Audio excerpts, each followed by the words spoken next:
Assalamualaikum warahmatullahi wabarakatuh. Saya Catur Wahyuni dengan NIM 251011201371 dari kelas 01 Sake 010 mata kuliah pengantar manajemen dan bisnis. Pada kesempatan ini saya akan memaparkan gabungan materi dari pertemuan pertama dan pertemuan kelima mengenai konsep dasar manajemen, motivasi, dan komunikasi. Materi ini menjadi dasar penting dalam memahami bagaimana organisasi bekerja, bagaimana manusia digerakkan, serta bagaimana informasi dapat mengalir dengan baik dalam sebuah tim. Untuk memulai pembahasan, kita masuk materi pertama, yaitu konsep dasar manajemen.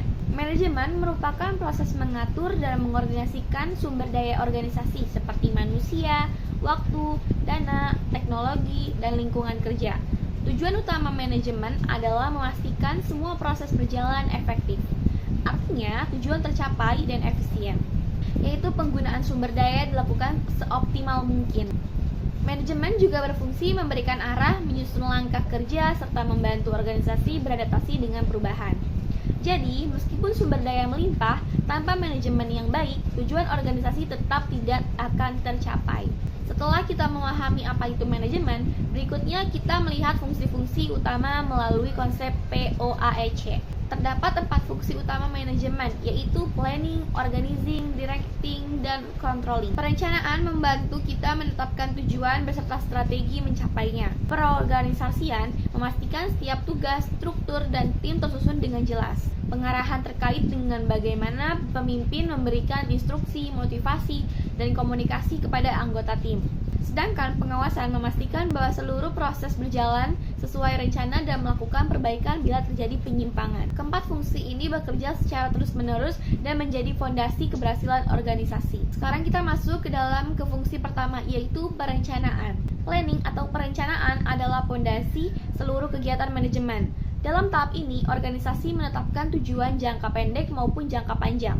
Tujuan tersebut harus bersifat SMART, spesifik, terukur, dapat dicapai, relevan, dan memiliki batas waktu. Selain itu, organisasi juga melakukan analisis SWOT untuk mengetahui kekuatan, kelemahan, peluang, dan ancaman yang mungkin akan muncul. Hasil dari perencanaan ini menjadi pedoman seluruh kegiatan yang akan dilakukan selanjutnya. Jika perencanaan sudah jelas, maka langkah berikutnya adalah mengorganisir kegiatan. Organizing atau pengorganisasian adalah proses membagi, mengatur, dan mengordinasikan aktivitas.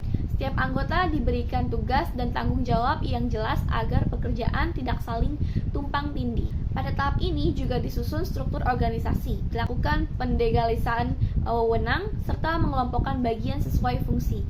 Pengorganisasian yang baik membuat pekerjaan lebih teratur, alur komando jelas, dan kerja tim menjadi jauh lebih efisien. Setelah organisasi tersusun dengan baik, tahap selanjutnya adalah pengarahan. Directing atau pengarahan adalah upaya untuk menggerakkan anggota tim agar bekerja sesuai tujuan yang telah ditetapkan atau disepakati. Pemimpin memberikan instruksi, motivasi, dan bimbingan sekaligus memastikan komunikasi berjalan dua arah. Kemampuan berkomunikasi dengan baik, membangun suasana positif, serta memberikan inspirasi menjadi kunci keberhasilan directing. Dengan pengarahan yang baik, anggota tim bekerja lebih semangat dan bertanggung jawab. Jadi pekerjaan akan lebih nyaman juga. Jika pengarahan sudah dilakukan, kita juga perlu mengawasi prosesnya. Karena itu, kita masuk ke fungsi controlling. Controlling atau pengawasan memastikan bahwa semua kegiatan benar-benar sesuai dengan rencana yang telah ditetapkan atau yang telah disepakati. Pengawasan dilakukan melalui beberapa tahap, yaitu menetapkan standar, memantau hasil, membandingkan kinerja dengan target, dan mengambil tindakan korektif jika terjadi penyimpangan. Dengan controlling, organisasi bisa menjaga kualitas, menghindari kesalahan, dan terus meningkatkan efektivitas kerja. Setelah memahami semua fungsi manajemen, sekarang kita masuk ke dalam materi motivasi dan organisasi. Motivasi adalah dorongan yang membuat seseorang mau bekerja dan memberikan hasil yang terbaik. Tanpa motivasi, pekerjaan hanya akan menjadi rutinitas tanpa makna. Motivasi memiliki peran besar dalam meningkatkan kreativitas, produktivitas, dan loyalitas karyawan. Motivasi bisa berasal dari dalam diri seseorang, seperti ambisi atau tujuan pribadi, tetapi juga bisa berasal dari luar seperti penghargaan, lingkungan kerja, atau gaji yang layak. Organisasi yang memahami kebutuhan motivasi karyawan akan memiliki tim kerja yang jauh lebih solid dan lebih baik. Jika motivasi menggerakkan manusia, maka komunikasi adalah jembatan yang menghubungkan mereka. Mari kita lanjut ke komunikasi. Komunikasi adalah proses penyampaian pesan dari pengirim kepada penerima sehingga terjadi pemahaman yang sama. Dalam organisasi, komunikasi menjadi kunci keberhasilan koordinasi, kerjasama tim, dan pemecah masalah. Komunikasi efektivitas membutuhkan peran yang jelas, bahasa yang tepat, umpan balik yang baik, serta minim gangguan.